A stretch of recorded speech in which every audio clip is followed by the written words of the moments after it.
Dear student, ये BA part first year की sociology की क्लास है और इस क्लास में हम आज मैरिज चैप्टर में तीसरा वीडियो लेक्चर रिकॉर्ड कर रहे हैं। आप लोग उम्मीद है कि सभी वीडियोस को नियमित देख रहे हैं क्योंकि आप लोगों को इस साल कक्षा में आने का मौका नहीं मिल पा रहा है, इसलिए ऑनलाइन ही पढ़ने का अवसर बैठेगा। देखिए, हमने विवाह के बारे में थोड़ी सी बात पहले भी कर ली थी और अब ये एक सामान्य परिचय हो चुका है विवाह का कि विवाह क्या होता है, और अब हम उससे थोड़ा सा आगे बढ़ेंगे। आपके सिलेबस में हिंदू, मुस्लिम और ईसाई 3 विवाह हैं और इनमें आपको ध्यान ये रखना है कि कोई ना कोई एक प्रकार का विवाह, विशेषकर हिंदू या मुस्लिम विवाह में बड़ा प्रश्न आ जाता है। इसलिए आपको इस चीज़ का विशेष ध्यान रखना है कि आप इसको प्रॉपरली तैयार करेंगे, क्योंकि बड़ा प्रश्न जब आता है तो 5 या 6 पेज का आपका प्रश्न आता है करना, 20 अंक का होता है और स्कोर करना कॉलेज में थोड़ा टिपिकल होता है। तो आपको एक प्रॉपर तैयारी की ज़रूरत पड़ेगी। ये आपकी स्कूल एजुकेशन की परीक्षा से बिल्कुल अलग होने वाली है। तो फिलहाल हम आगे बढ़ते हैं। आज हम थोड़ा सा हिंदू विवाह के बारे में जानने का प्रयास करेंगे। अब जैसे कि आप ज़्यादातर अपने ग्रुप में जो हैं वो अधिकांश विद्यार्थी हिंदू हैं, कुछ हो सकता है मुस्लिम है, अपने यहाँ ईसाई अपने एरिया में नहीं है। तो हिंदू विवाह अधिकांश लोगों ने देखा हुआ है, कुछ ने मुस्लिम विवाह भी देखा हुआ है। मुस्लिम विवाह को आम तौर पर हम निकाह कह देते हैं, शादी कह देते हैं। हिंदू विवाह जो है वो थोड़ा सा विशेष इसलिए है कुछ मामलों में कि इसकी कुछ ऐसी विशेषताएं हैं जो इससे पूरी दुनिया में अलग तरीके का विवाह बनाता है। और अमूमन इन विशेषताओं के कारण कई तरह के प्रश्न छोटी मोटी एग्जाम्स में पूछ ली जाती है। जैसे हिंदू विवाह एक समझौता नहीं है, संस्कार है, ठीक है। और हिंदू विवाह जो है उसमें परंपरागत रूप से तलाक की अवधारणा या विवाह विच्छेद की अवधारणा नहीं होती।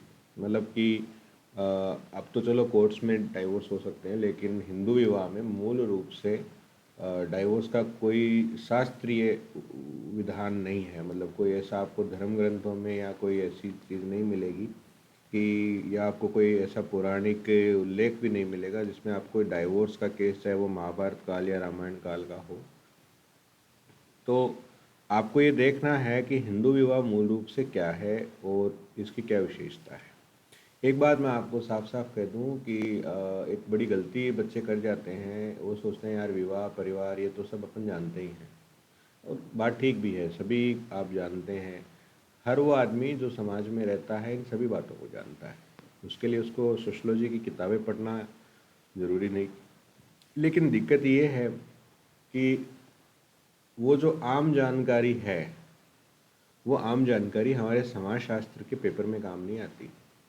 आप अक्सर कॉपियों में अपने मन से बहुत कुछ लिख देते हैं, फिर आप कहते हैं मैंने तो पन्ने भी भरे थे और मेरे तो नंबर नहीं आए, है ना।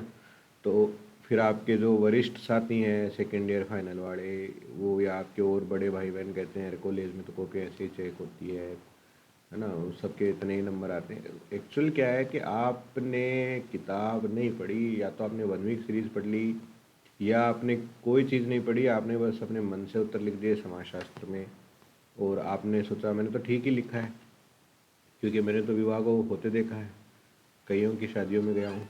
तो आपको ये देखना पड़ेगा कि समाजशास्त्र में आप एक अच्छी किताब पढ़ें और उसके अनुसार काम करें।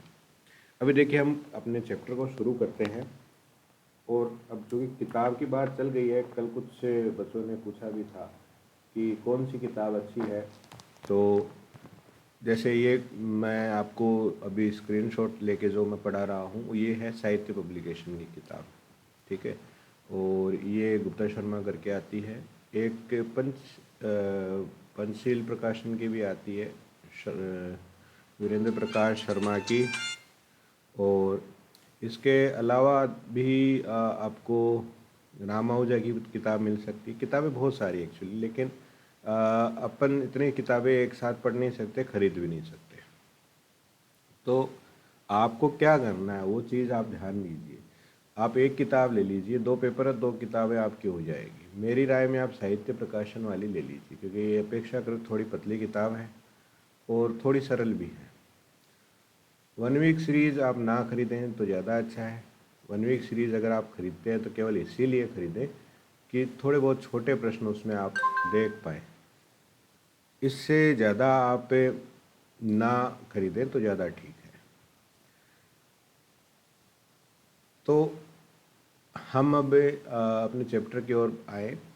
आपका बड़ा प्रश्न किताब को लेकर था, तो आप दोनों किताबें साहित्य पब्लिकेशन की अभी कहाँ मिलेगी, ये सीकर में मिलेगी। हो सकता है लक्ष्मणगढ़ में भी आपको मिल जाए, लेकिन एक्चुअली मुझे नहीं पता है, क्योंकि मैं अमूमन अपनी किताबें जयपुर से ले लेता हूँ। तो मुझे नहीं पता है सीकर में ये कहाँ मिलती होगी, या लक्ष्मणगढ़ में आप चेक करें, कहीं ना कहीं मिल जाएगी।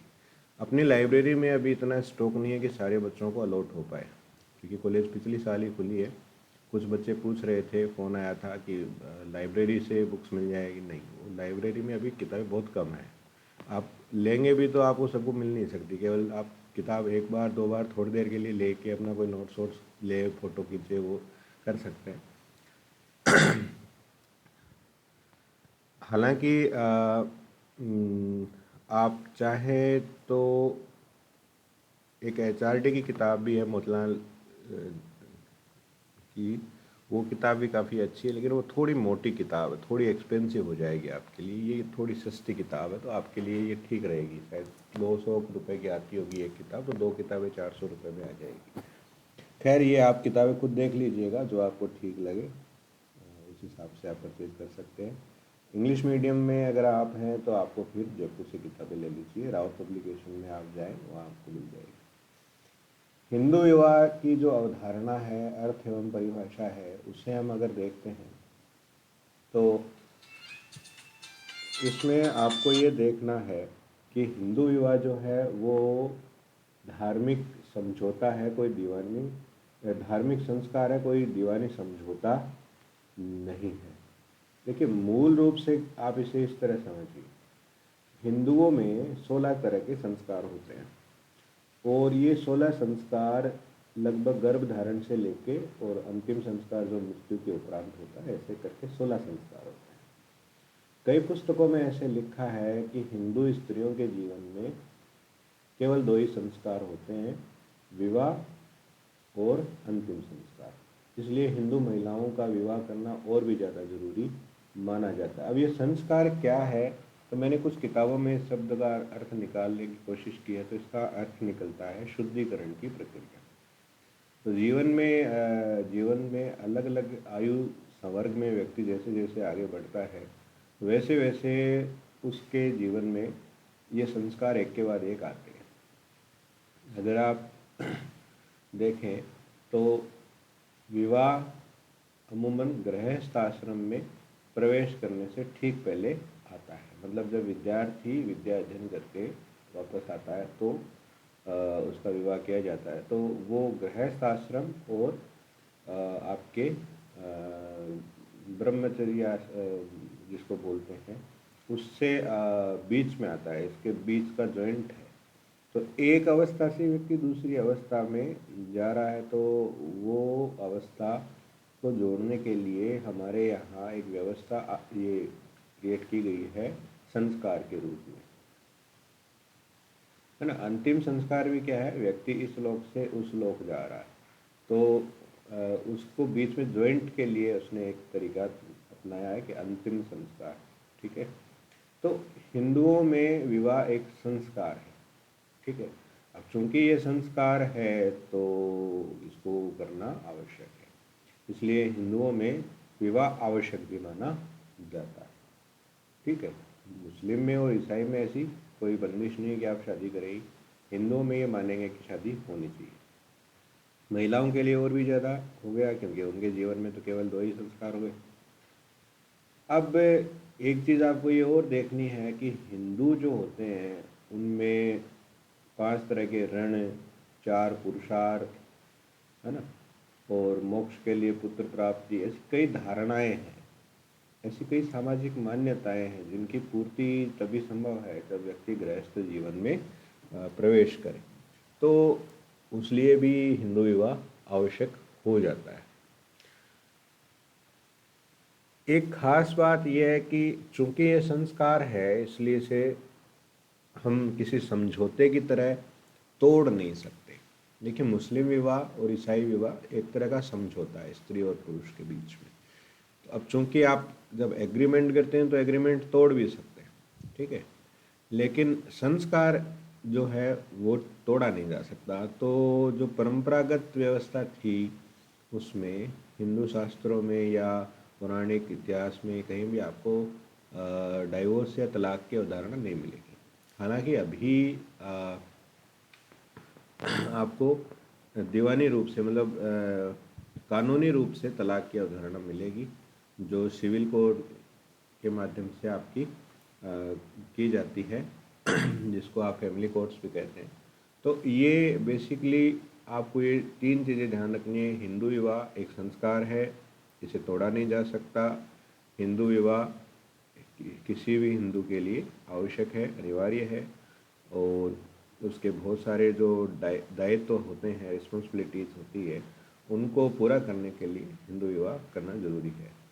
तो अब हम इसमें थोड़ा सा आगे बढ़ते हैं। एक आपको परिभाषा दिख रही होगी डॉक्टर कापड़िया, है ना, इनकी किताब आप नीचे देख सकते हैं, हिंदू मैरिज इज ए सेक्रीमेंट, ये ऐसे लिखा हुआ है ना, ये इनका स्टेटमेंट है, हिंदू विवाह एक संस्कार है। और किताब का नाम है marriage and family in India, ठीक है। इसके ठीक ऊपर आप देख पा रहे होंगे नीचे मजूमदार एंड मदान की किताब जो है वो है an introduction to social anthropology, है ना, और वेस्टरमार्क की किताब है the history of human marriage. तो ये थोड़ी सी आप ये ध्यान रखना कि पेपर में कम से कम 4-5 किताबें ऐसी पूछी जाती है, या तो राइटर पूछ लेते हैं या राइटर की किताब पूछ लेते हैं। तो ये आप किताबें ज़रूर ध्यान रखना, ठीक है। अभी जैसे आप के.एम. कापड़िया का छोटा सा एक इसमें स्टेटमेंट दे रखा है, हिंदू विवाह एक संस्कार है, ये काफ़ी महत्वपूर्ण है। एक हिंदू अपने जीवन में विभिन्न संस्कारों को संपन्न करता हुआ आगे बढ़ता है और अपने व्यक्तित्व को पूर्णता प्रदान करता है। प्रत्येक हिंदू से प्रतिदिन 5 महायज्ञ करने की अपेक्षा की गई है और इन यज्ञों को करने के लिए पति और पत्नी दोनों का सहयोग चाहिए।